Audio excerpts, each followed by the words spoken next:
Hello बच्चों, let's see the question. The question says when ovule as well as embryo sac is curved like horseshoe, the type is called as. So यहाँ पर हमसे question पूछा गया है ovule के regarding.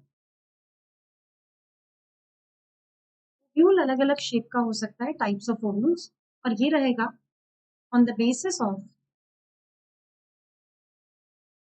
Relative position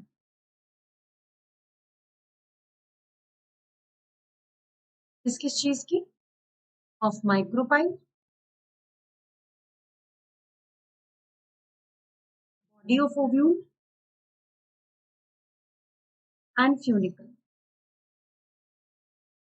तो इन तीनों के रिलेटिव पोजीशन के बेसिस पर हमारे पास यहाँ पर जो ओव्यूल के टाइप्स है वो 6 टाइप्स होते हैं.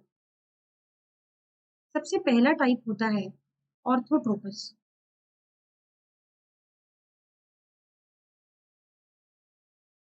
ऑर्थोट्रोपस ओव्यूल के अंदर फ्यूनिकल, माइक्रोपाइल, चलेजा, फ्यूनिकल सब स्ट्रेट लाइन में रहते हैं. There is no angulation. तो हमारे पास कुछ इस तरीके का स्ट्रक्चर आता है.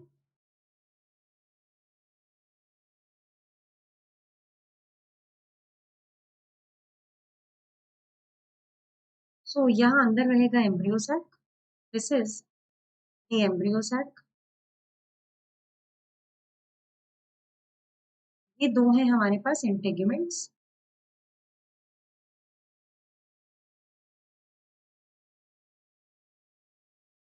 यहाँ पर हम बनाएंगे माइक्रोपाइल को समवॉट लाइक दिस.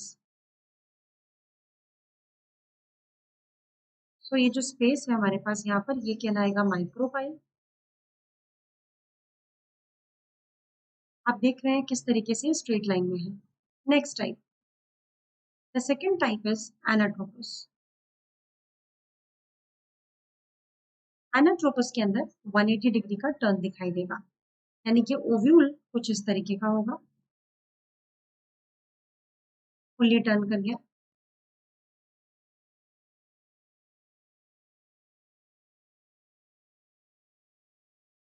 यहाँ पर है 180 डिग्री टर्न, 180 डिग्री एंगल पर ही टर्न कर गया. इसकी वजह से हम इसे इन्वर्टेड ओव्यूल भी कहते हैं. Inverted ovule. Now the third type, hemi anatropous.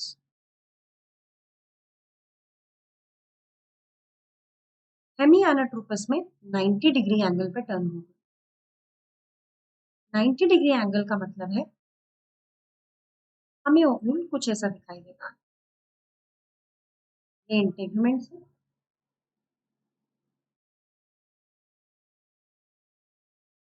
ये है 90 डिग्री का टर्न.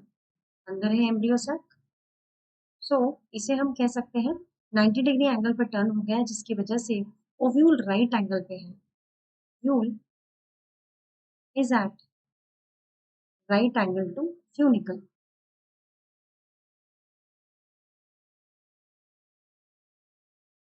नेक्स्ट बात करते हैं चौथी तरह के ओव्यूल के regarding, that is hemi anatropous. Sorry, that is कैम्पाइलोट्रोपस.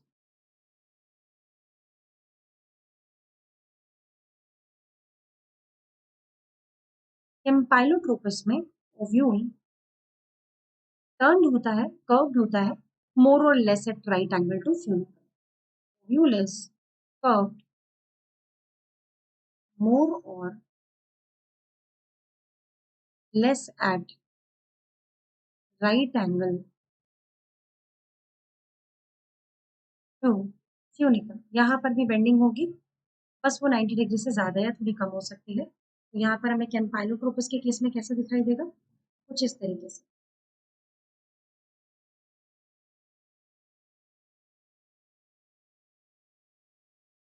ना हम इसे 90 डिग्री कह सकते हैं, ना 180 डिग्री कह सकते हैं, लेकिन अभी भी हमारे पास जो एम्ब्रियो सैक है वो बिल्कुल ओवल शेप में है. This is the embryo sac.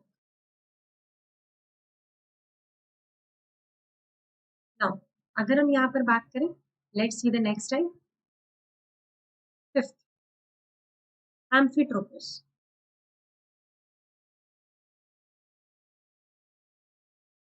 एम्फिट्रोपस ovule के केस में हमें एम्ब्रियो सैक जो है हॉर्स शू शेप का दिखता है। हॉर्स शू शेप स्ट्रक्चर देख लेते हैं एक बार। यहाँ पर हमारे पास कुछ इस तरीके से ओव्यूल है।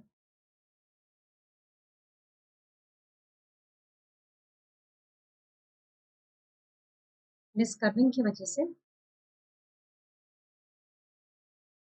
हम इन टेग्यूमेंट्स को यहाँ तक बनाएंगे, बिकॉज यहाँ से एम्ब्रियो सैक कुछ ऐसे टर्न करेगा and it will be somewhat like this.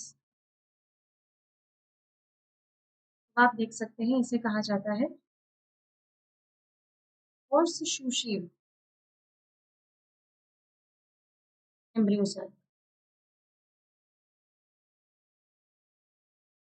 ये हमें देखने को मिल सकता है लेमना में,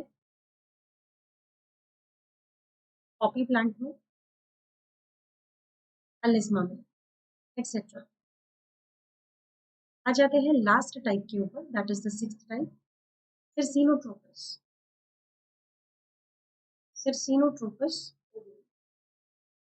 इस केस में आपको 360 डिग्री का टर्न दिखाई देता है। तो यहाँ एम्ब्रियो सैक कुछ इस तरीके से टर्न कर जाता है।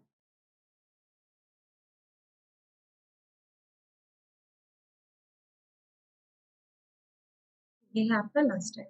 अगर हम मेजॉरिटी केस में देखें तो हमें एनाट्रोपस ओव्यूल ज्यादातर देखने को मिलता है। अगर 82% एंजियोस्पर्म फैमिलीज की बात करें तो वहां पर आपको एनाट्रोपस ओव्यूल ही मिलेगा। Angiosperm families. बात करते हैं क्वेश्चन की। Question was asking about the horseshoe shape embryo sac. चलिए देख लेते हैं। ये रहा हमारा right answer, that is amphitropous, जहां पर आपको embryo sac horseshoe shape का दिखाई देगा।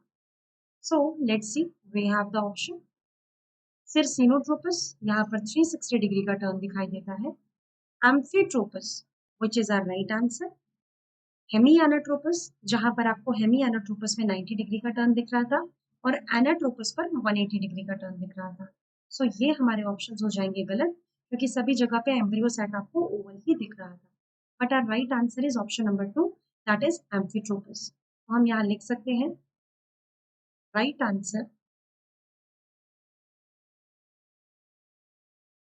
is option number 2,